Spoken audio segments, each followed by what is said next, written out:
At Service Logic, we believe the future of the skilled trades lies in training and development. And that's why we created the Edge, a platform dedicated to empowering our greatest assets, our people. From hands-on training to leadership development, Edge is where technicians grow their skills, expand their opportunities, and build lasting careers. Because when people succeed, our companies, our customers, and our industry thrive. This is the Edge. This is the future of the skilled trades.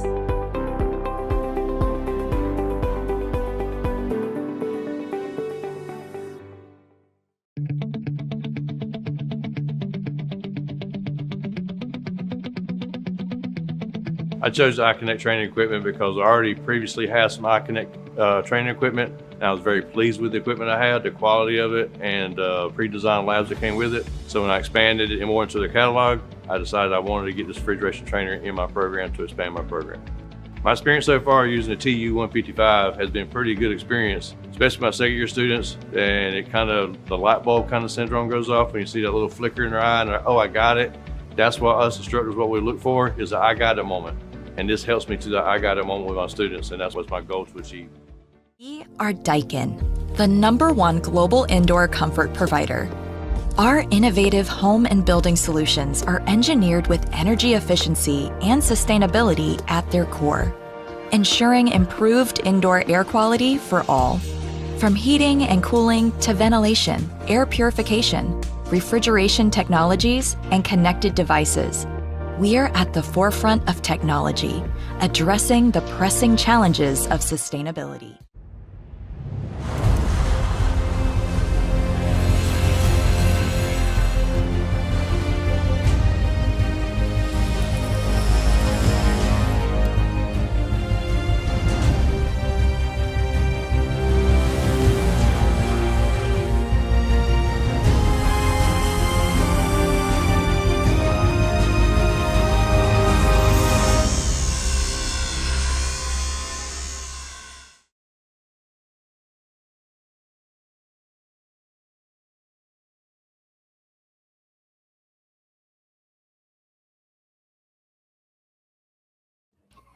Hello, everyone. Thank you so much for joining us on Did You Know, the ESCO HVAC show. I actually just got back from New York. I was taking a trip up to Ellicottville, New York, to the iConnect training manufacturing facility, doing some fitting. We're going to be adding in a couple of the iConnect trainers. We're going to be doing the 808, which is an R290 heat pump trainer, tabletop heat pump trainer. And then we're going to be doing the 355, which is the refrigerant recovery evacuation charging station. So we're going to be we're setting that into place here in the very near future. So we got back into town, got everything set back up now. We're going to be diving deeper into a fantastic topic. And we're going to be spending a lot more time bringing educators onto the program. You know, we spent a lot of time with OEM trainers. We haven't spent as much time with our technical trainers from the schools, which is the whole reason we do this show. So today we're going to be spending some time with Armando Alaniz. How you doing? I'm doing good. Yeah, thank you so much for having me on the show. You know, we had such a good time at AHR. We actually just got the chance to sit and hang out at AHR, talk tech, talk nerd, and just really, spend some time enjoying our industry and spending a lot of time talking about, like, how do we deliver content? So we're going to be bringing in more educators, particularly ones that have unique perspectives of how to deliver content. So all of you in the audience, we'd love to know where you're joining from. Hey, Scott, absolutely. I'm glad that you're joining us. I actually stopped yesterday to the Wayne County schools and spent some time with Scott checking out his program. It's only a year old. Scott is soaking up this information because, like most of us, Scott came out of the field as a technician, went into the classroom, got handed the keys, and said, okay, see you at the Christmas party. Make sure everybody passes the class. Right? So a lot of the delivery method is where many of us struggle when we go in the classroom. It's a new tool, right? It's something we have to learn. And so anytime we can learn new ways to teach, it makes us all so much more successful.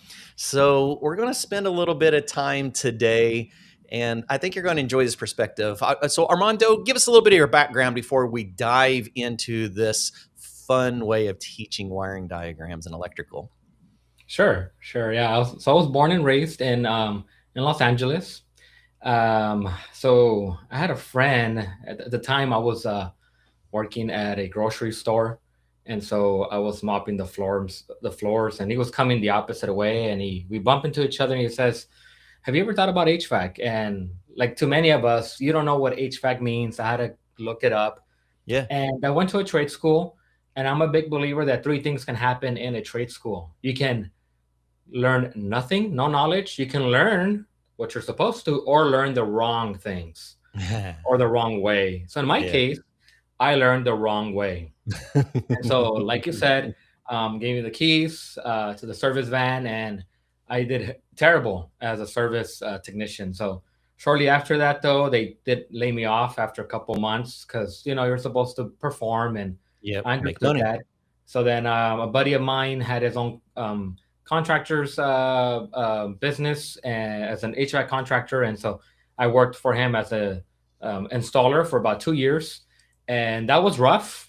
Yeah. 130-degree attics, Hard work. hard work. And I'm like, I remember having moments in the attic saying, while I was installing the flex ducts and fiberglass insulation all over me, I'm like, I should have chosen plumbing, or electrical. I was having these, existential thoughts. I'm like, I should have done this, I should have done that, but I stuck to it. I stuck to it. And for about 2 years, I did that. And then after that, I kind of did my own thing too on the side, did some low voltage, got into building automation as well Love it. for a couple years, 1 year programming air conditioning equipment. And then it's been 3 years now that I've been teaching. So I really have enjoyed teaching. And I just kind of put myself and the students' I guess, a situation where Yeah. just the basic foundation is so important. If you don't understand basic foundation, It's it everything. doesn't matter what else you want to learn. You need to have a good foundation. So, and I like to teach. I don't see it as a burden. I love where other students get the aha moments. So, and that's what I've been doing now for the past 3 years.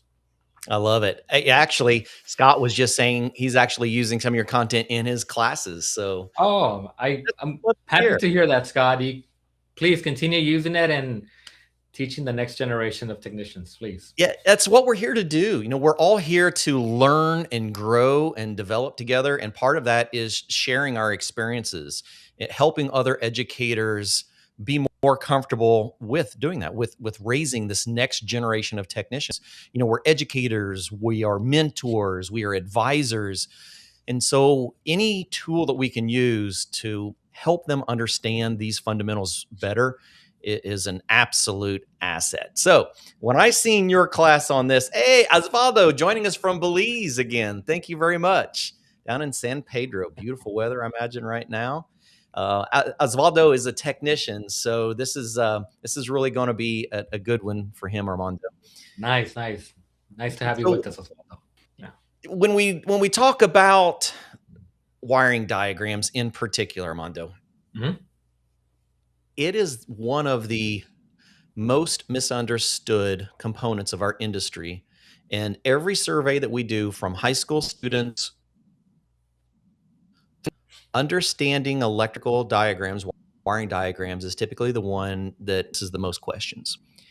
And so sometimes we have to step back and make it relatable to something they may already know. So when I opened up your video of using Mario and Yeah. following a different path, Yeah, I had to go get them myself, right? Yeah. You got them too? Okay. I think we I have got the them same too. models too. Because at first I asked my youngest stepdaughter, which is 18, I asked her, I said, hey, do you have any Mario and Peach characters? She spent, I know, 5 or 7 minutes telling me the entire Mario story and how the movies are not really portrayed properly with the lineage of Yeah. Peach. And I went, okay, so a young person will understand Mario and Peach so much more than I do. And so Definitely. maybe we can relate that to an electrical wiring diagram. Yeah. Yes. What do you think? And my wife is like, she's a fanatic of Mario Kart. So Oh, okay. So she's gonna be able to relate a little bit to this because it's kind of Mario Kart in a way what we're gonna be That's discussing exactly. today. So and that's really what makes this style of training different, is that it helps use something fun and relatable. So let's run with it because I enjoy that. I'm going to sit back and enjoy this. I might chime in a little bit, but most of the time I'm just going to enjoy. So where do we begin? Yeah, so I'll go ahead and start. So, and of course, this is right now we're referring to conventional systems. We're not referring to inverters, mini splits, but there's still millions of units that work under the conventional principle. We're just using switches. That's all we're doing. Switches. 24 volts AC. Right? 24 volts AC and going to a load. So that's the whole point of what I'm going to go over. You have what is your 24 volts and your common. And you know that if you take 24 volts and common, and in this specific case, we are going to talk about the contactor coil, right? Because the contactor coil is what turns on typically your compressor and your condenser fan. So once 24 volts arrives to the contactor coil, you get some cooling going on. Right. But there's certain principles. I like to teach principles. Principles are so important because if you understand principles, whether you do residential, light commercial, or even refrigeration, you'll understand that you need 24 volts going to the contactor coil. It doesn't matter how it gets there. It just needs to get there. So every manufacturer is a bit different. So this is what I like to teach. There's 4 principles. One is common goes home run. And I'll explain right now what I mean by that. Common goes home run. And in this case, to my contactor coil, my unit is common, and that's going to be good for troubleshooting the path that 24 volts takes, and then your safeties. So we have Mario and Peach, and we're even use Luigi and Rosalinda as well right now to explain another concept too. But you got Peach, and then you have Mario. So Peach is going to be my common. Mario is going to be my 24 volts. So let's go to where it all starts, okay? So I'm going to go ahead and just going to get the camera a little bit closer, and we're going to see to where it all starts, okay? So if we go to, okay, right there.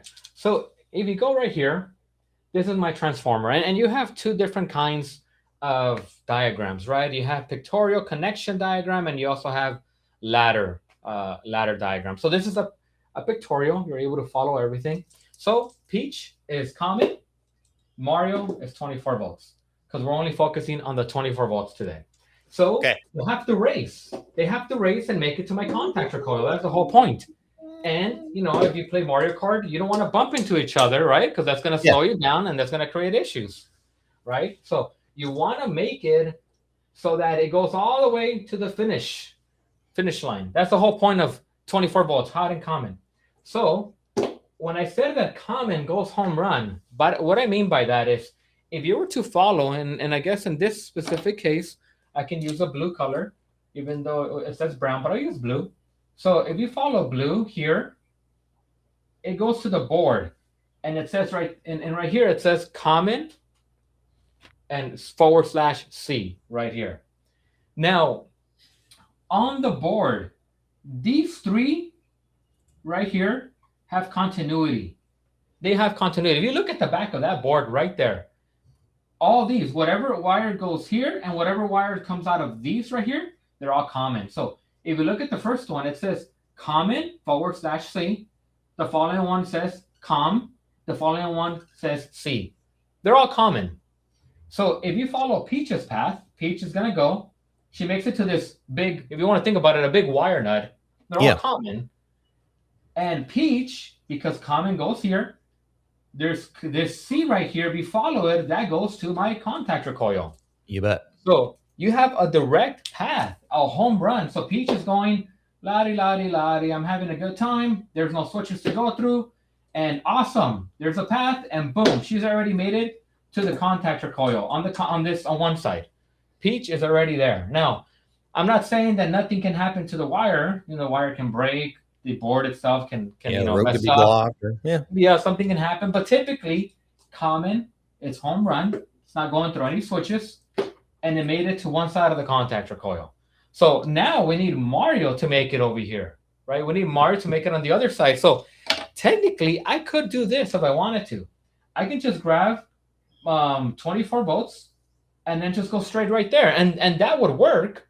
But that defeats the whole purpose being able to control it with a thermostat, and then it bypasses the safeties, right? So we're not going to do that. We need to understand the path that Mario needs to take, 24 volts. So, and this, Clifton, this is where I find that a lot of students are having a hard time understanding the 24 volts, the path that 24 volts takes. It doesn't matter, as long as it's conventional.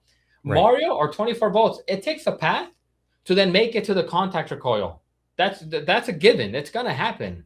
We just got to find out the path that it takes. That's the hard part. So how are you representing these carts on your board so that everyone understands the method that you're using? Because this is a phenomenal way to follow paths. Yeah, it is. It is. So all I'm doing is, so typically I'll use, at least focusing on just the low voltage, right? Low voltage, Yeah. not high voltage. We just have 2 wires, right? Common and 24 volts. I always use Mario for 24 volts. Yep. And I'll use Peach as common, because Peach, the Mario has to work hard, right, to make it to the contactor coil, to make it to the load. So I'll just use Mario as, hey, Mario needs to take a path. Peach, I'll use Peach as common. She's already here.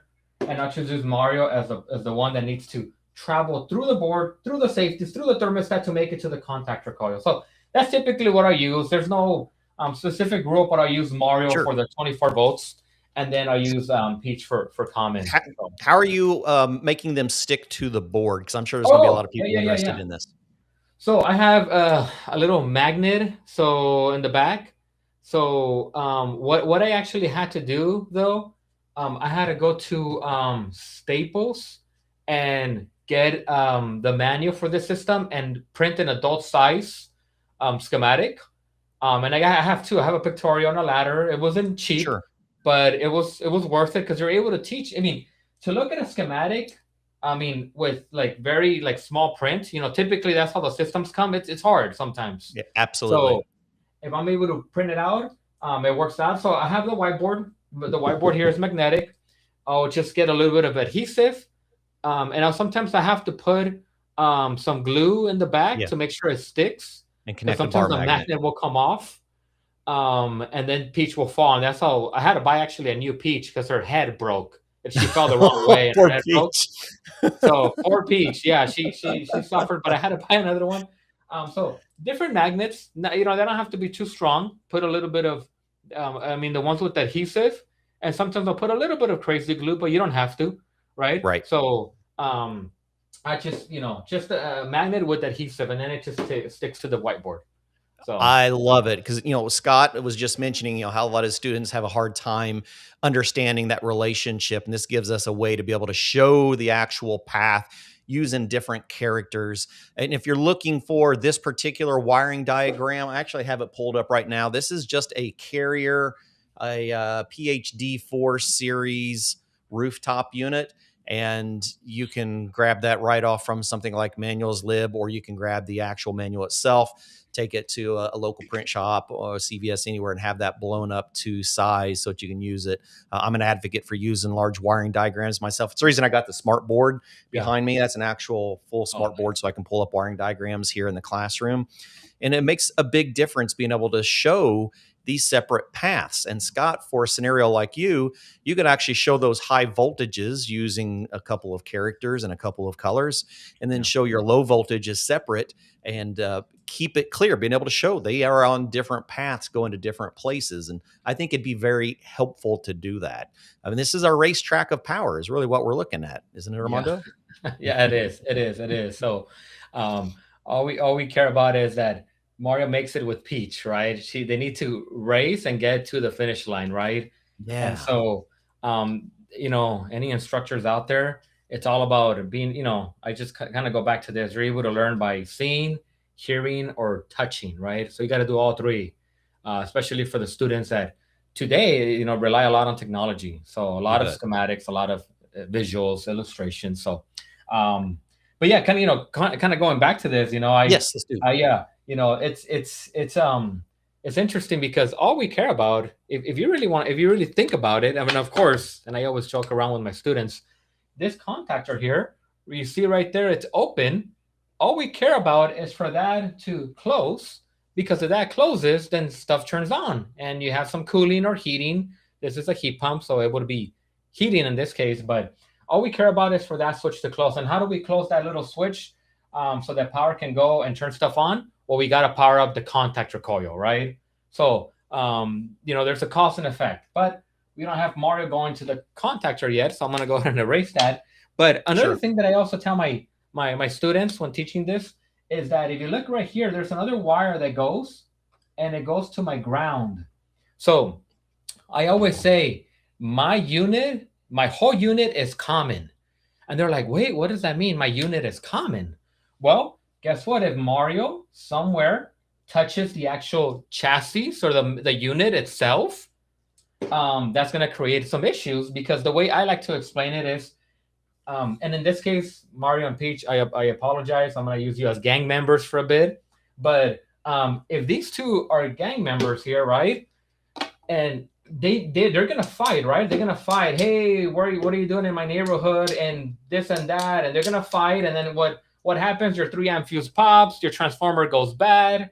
So the idea is that they're able to go to a rehabilitation center, a rehab center. And if they go to the rehab center, then they can work together, Really? Yeah. And we hope that does happen. It's got to be a good rehab center though, Clifton. If it's the contactor coil is less than 5 ohms, it's not a good rehab center. It's got to be between 13 to 21 ohms, or 24. That is brilliant.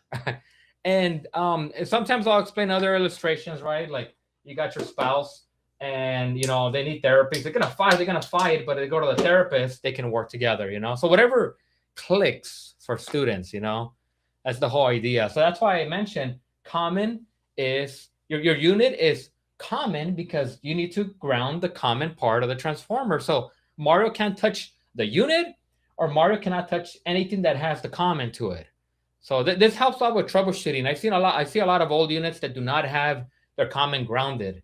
And if you did do that, that will help you with troubleshooting, because if it did, hey, maybe you have 24 volts touching somewhere, liquid line or somewhere along the unit. So they should always be grounded. So that's the whole point though. So kind of going back to this, right? Common is grounded, right? So if you follow Mario's path, there's a red wire, and this red wire goes to the red right here, to R. So on the actual on the board, and we'll go ahead and zoom, come back down a little bit here. Okay. So if you go to Mario right here, if you follow the line, Mario goes to the R right there, to R. So then Mario's going to go. He's right there at the R right now. So now Mario arrives here, and right here you have what is a 3-amp fuse. So if I put the 3-amp fuse right here, Mario then travels up here. So now Mario's all the way up at the end of the 3-amp fuse. So are you able to catch that pretty good, Clifton? It's slowing just a little bit, but it catches up. We're able to see it for sure. Okay, yeah. I can always kind of bring my other webcam a little bit closer if you want. Yeah, no, it's working good now. Okay. There's just a little bit of latency, but it's not bad. Okay. Thank you. So Mario then travels through the red wire, right? Coming in here. And on the actual whiteboard here, it literally says R, right? So you got 24 volts right here. And then you have a 3-amp fuse that it goes through. Now, this is the hard part that I've noticed with students. I've noticed that when you look at the whiteboard, you cannot see the wire from R to the 3-amp fuse, because it goes through the backside of the board. Yeah. That's the thing. It goes to the back of the board. But that's the path it takes. And you can always, with power off, check continuity. And if you check continuity, you'll see that it has a path. Okay. So yeah, that's a really good one too. If you have a spare board of that same unit, to pull that out and then actually color it on the back side to show as a reference. Correct. Yeah. And so I'll have the students, get the board, take it out, of course, be safe, turn off power, right? And they'll be like, oh, you're right. There is a path. It's soldered. Yeah, there's that connection. There's a connection, right? So Mario barely started its race, okay? It barely started. He has a long way to go because he's got to go to the other side of the contactor coil. He's got a Right. long way to go. He just entered a So new world, a new race. it is. Yeah, he has a long way to go, but thankfully the manufacturers have already created this in a way where if everything's wired right, properly charged, properly wired, it's gonna work. It's gonna work. You don't have to understand the ins and outs, the resistors, how it's soldered. But as a technician, you do have to understand the path that 24 volts takes. So Yeah. that's important. The path that 24 volts takes, because this is just one unit. There's so many other units out there. So, but at the end of the day, Mario must take a path to make it over here. So, Sure. And the whole um, racetrack analogy is absolutely perfect because then they know that, right, there is a path. They might have to look for it. They might get lost at different places. They just have to slow down and actually look for the right path. that's it. That's all they have to do. All right. So if Peach and Mario play by the rules, things are gonna work out, right? They can't bump into each other, right? And Mario Sure. Kart, I mean, you can get items, kind of attack your partner and all that, but it hurts, right? So right here, it's gonna hurt, but more electrically, or so that's kind of the idea. I'm trying to make simulate it to Mario Kart here. So Mr. Tom Tebby is one of my favorite instructors and mentors of all time, has given me so much advice. You're even impressing Mr. Tebby, right? Mr. Tebby, wow, I did you ever appreciate think that. that you would Thanks, Tom. actually be looking at wiring diagrams with cartoons, cartoon characters from a video game? And that's really what we're doing. We're helping gamify the physical. We're taking something that is real, and then we're adding a character, adding something that that young mind would recognize. They know the game. They know these paths. They know that they're trying to get to their destination. They know that they can't bump into their competitors. But it's a race to get to the end, and they're all going to get to the end. Some may get there faster than others. Yeah, exactly. So that's what we have to do with students. They have to they have to understand that there's a relation. In this case, like just like racing, and all the units are going to be a little bit different, but Mario, it's going to make it over here, right? So it's just understanding the path of anything, just the path, how to get there. So Yeah, so absolutely. Mario, right? You got 24 volts, and it literally goes to your whiteboard, and on your whiteboard it says R right there. It says R. So then it goes to your 3-amp fuse, right? So if Mario and Peach touch each other somewhere, that 3-amp fuse usually it's gonna go bad to protect the transformer, right? So Mario then goes through the 3-amp fuse. Okay, so here through the back of the board, Yeah, right? through the warp zone. That's right, right? So here through the back of the board, it goes to R. Once again, as students that say, that's not fair, how come it's not wired? I want to see the wire. Well, Yeah. you can check it with continuity, turn off power. They're not going to have all these wires come in front of the board. They're going through the back. Yeah. Remember those dark tunnels that you go through in the game? There we go. Here's the dark tunnel. Dark tunnels. And that's actually a good point. I'm going to use that now. I'm in the game right now, Armando. I love it. I'm visualizing going through this track because during the winter, this is what me and Melanie and the girls do. Like when the girls are actually home from school, like we play Mario Kart, and they know those worlds inside and out. And I'm sitting here thinking, okay, what part of the game? I'm like, oh yeah, there's the tunnel, right? You don't know you're on the track until because like even in those dark tunnels, like if you bounce into somebody, you don't see the lane, but then you'll see like a spark or something will pop up that you just bumped into something you weren't supposed to. And I'm thinking, that's it. That's our imaginary tunnel right there. I love that, Clifton. It's Thank so you for fun. bringing that up. So it's a tunnel, right? It is definitely a tunnel because you can't see it. It's invisible, but it's there. And you can always check continuity, but we don't have to do the whole meter. That's if you have some time and on the side you want to do that. I tell students, go ahead and do that so you can convince yourself, right? But then, so at this point, Mario's going through the 3-amp fuse. He makes it to R, okay? So now Mario is right there, okay? So once we get to this point, A lot of students do kind of have an idea what's going on because Yeah. we're using a thermostat.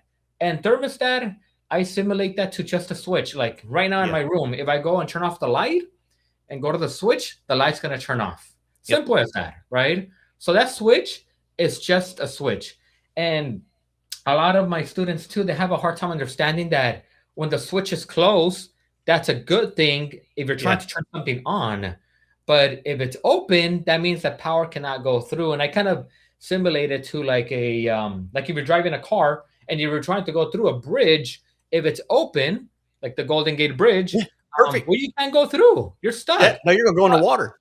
You can't go in the water, right? But and then kind of go into with contactors and relays. If you pay $24, then you can go through, right? So that's kind of the concept that I teach, and they seem to get the idea, right? But Oh my goodness, absolutely. The 20, yeah, oh, so you got 24 volts, right? And you got this thermostat, and so and I tell them, look, I know that if you go to the grocery store and if it's closed, that's not good for you because you're gonna be unhappy. But here, if you're trying to turn something on, it's got to be closed so that power can go through and make things happen. And they finally kind of get the point and understand, right? That the whole drawbridge idea is like perfect. I mean, that's visual. You can see this. Correct. Yeah. So if you were to follow where it goes to 2R, if you follow that wire, it goes to a red wire. Okay, it goes right there. Okay, so and of course, you got common, which you cannot see, but it's behind the board. And it goes to my C, which is my common. Yep. And boom. Guess what? Now my thermostat has 24 volts.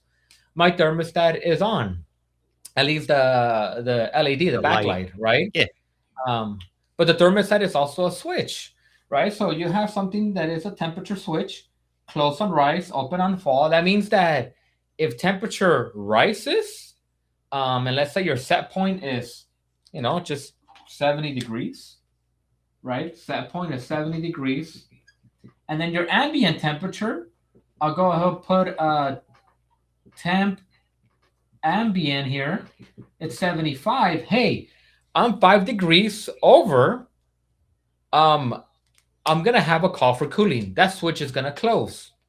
But so this is where students must understand, and instructors as well, that, all this can be beautifully wired for you. It can be made out of gold. But if your thermostat doesn't work, it doesn't matter. Nothing's going to work.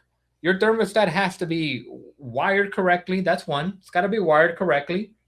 It's got to be programmed correctly because, hey, it can be wired wrong and it can be a bad thermostat head. I even seen bad thermostat back plates. Absolutely, basis. Yeah.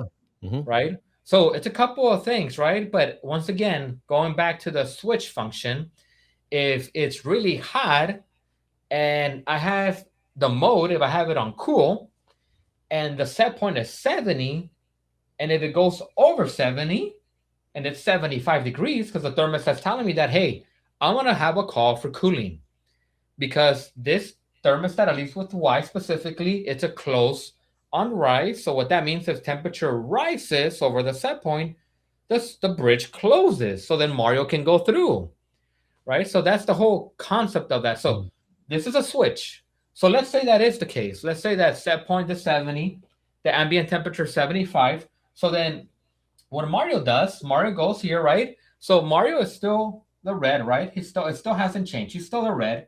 So Mario's going, all right, I'm almost close to getting that rehab help, to not fight with the other gang member, to get therapy with my wife at the therapist, whatever it is. I'm almost there. He makes it to the thermostat. I have a call for cooling. The switch closes, so now it's touching each other, okay? And so Mario then comes, but he doesn't go back on red. The red is just to power up the thermostat. Internally, when I have a call for cooling, R is like, hey, Y wire, here you go. I'm going to close the path. Mario's going to go through you because you're the call for cooling. Yep. So then Mario then goes, and now he ends up on the yellow wire, right? So now yellow wire has 24 volts. Yep. And I actually had a student today. He was trying to troubleshoot a system, and he was checking safeties. He was checking the board. He was going like all out. And I'm like, okay, did you check if you have 24 volts between Y and C? Did you just check that one thing? I'm like, oh, I haven't checked. Oh, okay, let me check. I don't have 24 volts. Okay, so then let me check my thermostat. Because a lot of the times, a lot of people say it's a bad board. But what I always say is, if you're not getting 24 volts here on Y, don't work your way forward, work your way backwards. Something's happening.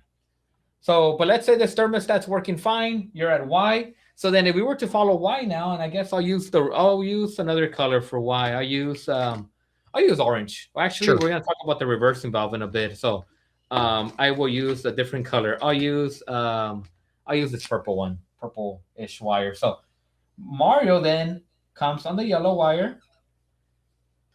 Okay, and if you follow it, I'll go ahead and use pink because that color is not cooperating. There we go. Okay, so if you follow that wire here, yellow wire, Mario makes it to the Y. And on that board, you got a little kind of like a Molex connector. Yeah. It makes it to the Y on that board right there. Now, Yep. This is where, man, some students give me a hard time. Well, how come the engineers didn't make it easy? How come they didn't tell us? How come this and that? I'm like, I know. Just bear, just you're gonna learn this, because the one thing that they get a little bit frustrated is that internally from the Y to this, right? So this is called the P1 and P2. All it is a little block, right? So you have Y right here, and then you have another Y. Internally, there's a path between those two. Mm-hmm.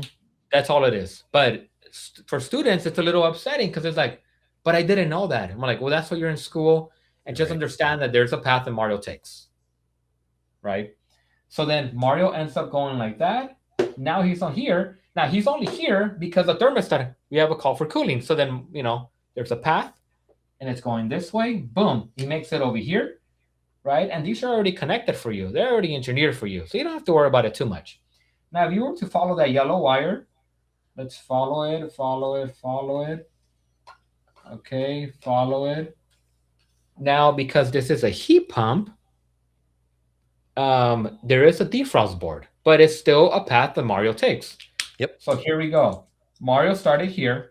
He's going through the red wire on the board, through the fuse, going to my thermostat, coming back as Y, and then going through the Y on this little connector here. Internally, they're connected, and Mario continues the path all the way to the Y on the defrost board. Okay, so now Mario's a little bit closer now to Peach, right? Mario's a little bit closer to Peach, so Mario makes it right here. Okay, now, once again, internally, and I guess the concept here, okay, Y is going to go to Y. So if Y goes to another board, it's got to be a Y. Right? So it goes in, it's got to come out. It's got to come out. So if it's Y and Y, that means they're linked somehow. And sure enough, they are. So I kind of just tell them, just remember that, okay? Y is linked to Y. Y is not linked to C. Y is not linked to O. Y to Y. Okay? So right here, what is the one thing that has Y on the defrost board? This Y right here. Right there. Okay? So then Mario continues his path. Okay? So now the principle that I was talking about, right? We did say that common goes to home run, right? And then we did say that unit is common. We're focused on the path that 24 volts takes, but the safeties are important, right? So even with commercial systems, if you're dealing with big systems, all it is just more safeties, whether it's a free stat, low pressure, high pressure switch, temperature switches. It's just safeties. But guess what? It's still power in, power out. So if that bridge is open, Mario can't go through because the pressure's too high. Or if it's low on refrigerant, the pressure's too low. Mario can't go through. If there's a free stat and there's a coil reading the temperature outside or something and it's for something else, if it's too cold, the bridge is going to stay open because it's doing its job. So safety is just to alert you, hey, Mario's not going through because we have an issue. And once the issue gets fixed, then Mario can go through, but not right now. So that's kind of the concept. And so, I have seen some systems that don't have safeties or pressure switches. Yeah. That's really bad practice. It should have safeties, at least the low pressure switch, but they should have both pressure switches, right? But the concept is the same. Power in, power out. And I do have a lot of students at times, they send 24 volts in common to a safety switch, but it's just a switch. Right. It's not a load. Yeah. Contactor coil is a load. You need a hot and a common because the two gang members need to talk about it so they can do work together, right? Oh, but, wow. But the Mario here, he's not over here with the other gang member. He's just got to work. He's just got to make it all over there, and he has a long journey to get there. But he's almost there. So now we're gonna focus on safeties. So you follow this yellow wire right here. If you go, he's gonna come out, and so here he comes out as, and it actually tells you blue. So when you go to the defrost board, right there literally says Y and then T1. That T1 is going to make sense right now. So Mario continues, okay? And it goes through my low pressure switch. And it tells you it's a blue wire on Y coming out. So then Mario goes, and that system isn't flat. It's properly charged, right? It's got a refrigerant. And I'm not saying, I have seen pressure switches that go bad, even though they're properly charged. That does happen, right? But if that part is properly charged, Mario's going to go through because it's just a bridge. Yep, it's just closed. So it's boom, I made it through. Here, it tells you it's wire nutted, and it comes out as a blue, but then it turns into a black wire, and then it goes to a high pressure switch. So the lane color's changed. It does, yeah. So I think as technicians, it's important that read the schematics and also read the color. What color does it say? Because you're going to be looking for a blue, but it's going to a black wire that then goes to my high pressure switch. Yeah. So this one typically is normally closed, but if you turn on your system and you have a dirty condenser, or it's going to open up. Typically, the low pressure switch, if it's open, you don't even have to turn on the system because it's low on charge. The high pressure switch, if it's open, usually is when it's on because it's higher pressure, dirty condenser. But of course, different things can happen to the actual pressure switch themselves. But I tell the guys, do not change the pressure switches. They're a symptom of a bigger issue Mario needs to go through. So here we go. There's no problem. Mario comes through, and he comes back as a black wire to T1. So then, boom, Mario makes it all the way over here to T1. Okay. So I always tell the guys, if they want to just kind of a little pro tip, with power off, you can disconnect Y1 and T1, and if you check continuity and you have a path, your safeties are closed. Mario's going to be able to go through. Yeah, your track's good. Your track's through. That's right. So here, if you look at T1, you're like, T1, Armando, what does that mean? T1. Okay, what on the defrost board can kind of look like it will come out? I'm like, T1. Oh, this one, T2. I'm like, you see, they got something in common. T. Right. So another warp zone here. Yeah. It does, right? I always try to see, like, I know you don't know this, but something that makes sense. What makes sense? Yeah. T. Okay, T2. And guess what? You're right. Because once you have a call for cooling, there's a 5-minute delay. You can actually jumper and short the speed up to, just speed up the process. But then after that happens, Mario, through the back of the board, will go to T2. After the 5-minute delay goes through, it comes out as a blue wire. And then guess where it goes to? Boom, it made it to its destination. So then Mario goes, and boom, there's both gang members make it to that rehab center. They don't need to fight each other, but they can work together to pull that contactor coil through, electromagnetism, inductance, that contact, pull it in, and make work. But if they touch each other before that without a contactor coil, you can't do any, you'll do a lot of work, but too much, and you're going to pull too much current, and boom, trip the 3-amp fuse, right, or transformer. So they made it there. The husband and wife made it. They can work together to solve their problems. The gang members don't have to fight each other because it's a good rehab center. So that's the whole idea. So we just took Mario through the journey, through the transformer, right, through the board, through the thermostat, through the wires, going back through my safeties, coming back, waiting for that 5-minute delay, and boom, it makes it to its destination with Peach. So simple. And you know, I just tell them like it's just, guys, it's just a switch. It's all it is. Even with high voltage, um, typically, you know, you have the common, and it's, you know, it's dependent, it's first single phase or, you know, three phase, but you have power already there. Right. All you care about is for a little switch just to close and to make things turn on. That's it. That's all we're doing.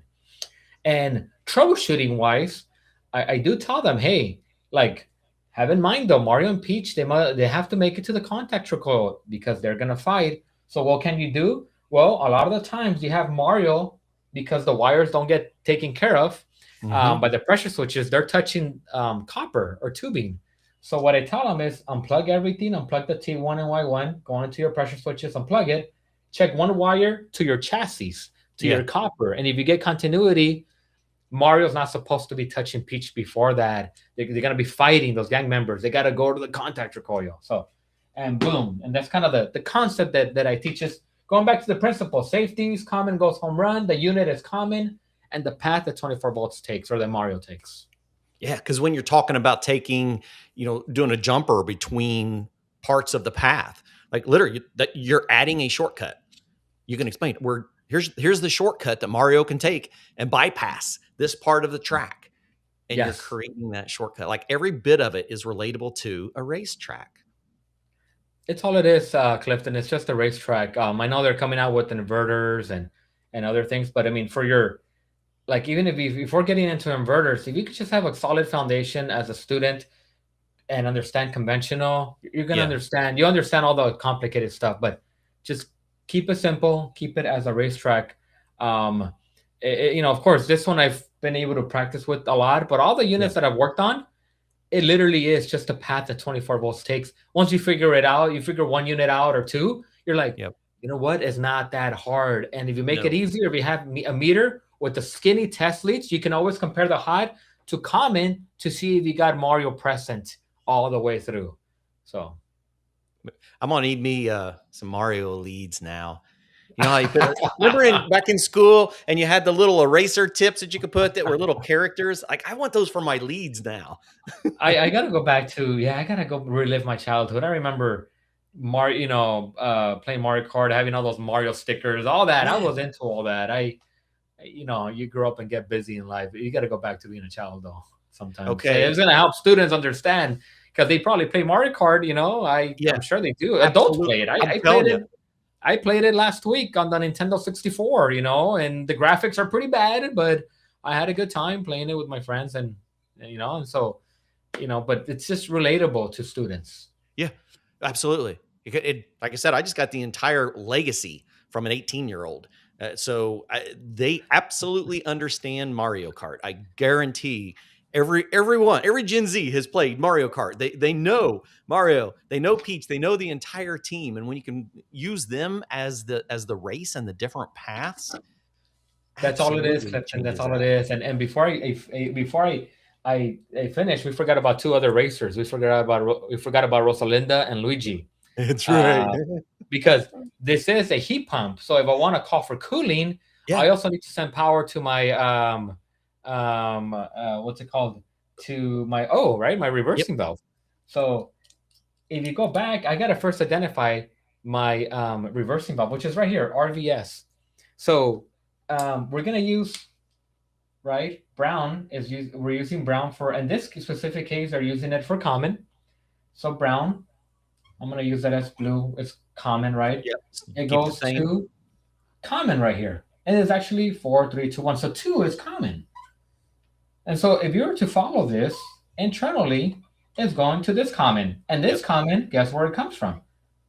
It comes from the source of all commons. Yep. So over here. Yeah. Right there. So this common. And guess where that common goes to? It goes to all the commons over here. Internal warp zone. They're all internal. They're all internal, right? So common, Rosalinda, she's already waiting here for Luigi, right? She's already here on this side, right? And I'll go ahead and put her here due to space. So Rosalinda's already there, but now Luigi must make it to Rosalinda, right? So it's also another race. Yeah. So same thing too. Luigi, right, is right here. And I'm sure you've I don't know when was the last time you played Mario Kart, but it says 3, 2, 1, go. And then if you don't get it right, you kind of mess up in the beginning. If you get it right, you get a little speed boost, right? So Yeah. but I don't know if you remember that, but it's just this. I could never get that speed boost in the beginning. I always have a hard time. Yeah, I watch everybody pass me by. Yeah, that's me too. So of course you got to program the thermostat for a heat pump. If you don't do that, then it doesn't matter what the path. You got to program it. In this case, it's a reversing valve for cooling. So you got to choose the letter O, not the letter B. So O, reversing valve. So same thing though. Mario's like, I have a call for cooling. 3, 2, 1, go. And so if you follow this orange wire, it goes to this O. Okay. And in this specific unit, when I have a call for cooling, automatically, without the 5-minute delay, it goes straight to this O over here because it says O right there. So then if you follow this, that comes out, and this is the tricky part. It doesn't come out as an orange wire. It comes out as a black wire. So that's where a lot of students get a little confused. But absolutely. it's just a wire with a different color. Yep. It's the same thing. It's still a path for Luigi. Yeah. Same thing. The track can change, but the path won't. Exactly. Or the track can be different, which it will in different scenes. My favorite place in Mario Kart is Rainbow Road. Melanie's one of her favorites.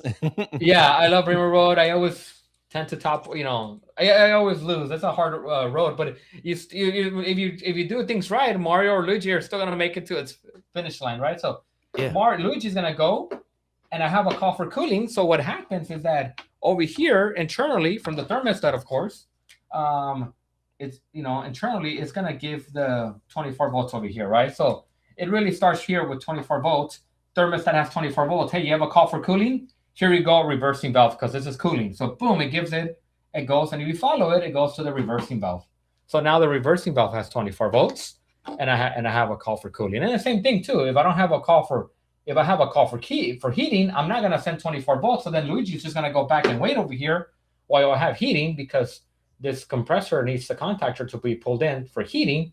But if I have cooling, then Luigi just decides to take that path to make it to the reversing valve. Now I have cooling. So it's just switches. That's all you're doing, whether it's W, for G, it's just switches. Thermostat is this is the brains, but thermostat is kind of the command center. Everything's working right, and it's just a path so that Mario, Luigi, track, Peach, Rosalinda have a beautiful track, so they can make it to their destination, the finish lines, the loads, the contactor coils, the reversing valve, solenoid coils, right? So, man, so cool. I was so excited about this. I hurried up and got online just earlier today to see, how is there a chance that I could grab these? My local Kohl's had them in stock. I could buy them individually, or I can buy them as a 4-pack. So for those of you that are looking for them for your classroom, they are readily available at a Kohl's, Walmart, Amazon near you. Yeah. Armando, what size are you printing out that wiring diagram? Because it gives it a perfect relationship between the Mario Karts and the components. Yeah, so when I went to Staples, this is the laminated version. I did want to get it laminated. Yes. So I'm trying to remember. Looks like maybe a 24-inch by 36 or so, maybe. You know what? I have a measuring tape right here. Let's go ahead and check. This is about 3 feet by 2 feet. Yeah. Okay. Yeah, and I believe this is the biggest size. This was about like $60. I mean, it's an investment that Absolutely. It's an investment. It's worth it. Yeah, it's worth it. Whether whatever you're gonna use it for teaching, it's worth it. So I paid for this one, and I also got the ladder diagram, but I like to teach with this one for those that don't understand like anything at first, because you don't want to start with ladder right away. So $60 laminated at Staples. The biggest size was, I think, 3x2. If it was up to me, I would have gotten a bigger one, but the bigger one, you couldn't get it laminated. Exactly. So I was like, no, it's going to get damaged. I got to get it laminated. And with this, I can erase the markers and all that. Yep. So Staples, that's where, you know what? I'm trying to remember. Was which is the one still in business? I think it's Office Depot. Sorry, I think it's Yeah. whichever two One are of the printing shops, though. Yeah, I'm sure. Yeah, printing shops. Yeah, yeah, available. yeah, and you send the Very PDF, and they do everything for you. So. All right. Well, we still have quite a few people hanging in out there. Does anyone have any questions? Have any comments? I know I really enjoyed this. I'm always looking for new ways that we can help other instructors, relate the physical as well as the theoretical. And sometimes that's difficult. It's one thing to be able to tell someone how to get from point A to point B. If we can make that journey relatable, it changes everything. It did. I mean, I was 5 minutes into your video going, every instructor needs to see this. Everyone needs to have Mario Kart in the classroom. And so when I was putting the whole thumbnail together, I'm like, this is how we make what we do fun for those coming in. And that's really the goal, is to make our classes enjoyable so that they retain that information. And you did a fantastic job, Armando. Oh, thank you. I appreciate it. It's gotta be fun. HVAC is fun. And I'm working on, and I don't know when I'm going to have this done, Clifton, but I'm working on doing kind of Mario Kart, Luigi, and maybe in Bowser with inverters. But I give myself a 6-month project. Oh yeah.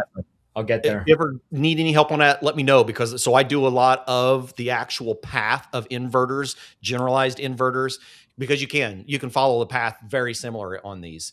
And Scott, yeah, it does. He's got such good stuff. Armando, make sure that let everybody know where they can find your resources, because you have a lot of really good content. Thank you. Sure. Yeah. So I have a YouTube channel. It's called Pioneer HVAC Controls. And there I have videos that I feel would be good for those that are trying to learn the service tech side, a little bit of install. I do a little bit of building automation. I do a little bit of HVAC videos in Spanish, but my main focus is English videos on how to just get better as a service tech specifically. Yeah. So Pioneer HVAC Controls. Awesome.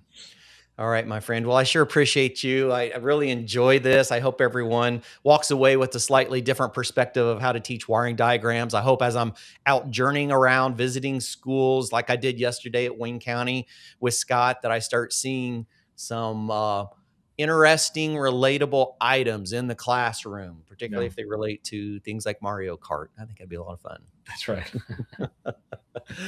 All right. Well, thank you all so much for joining us. It was a blast. Next week, we're going to hang out with Louise Keller from UEI. We're going to do some deep dive into electrical meters and some of the functions that we're seeing on new meters that maybe not everyone understands. I was actually talking to Louise about this. She's like, oh, I got to watch this class now, because this is how I like to teach things. And if I can relate it to Mario, I'm in. I'm like, okay, Armando is going to relate it, the entire wiring journey, to Mario Kart. She's like, all right, I'll watch it at the hotel tonight. Thank you for having me, Clifton. I really appreciate your invite. Absolutely. You too, my friend. All right. We'll see you all again next week on Did You Know, the ESCO HVAC Show. Bye, everybody.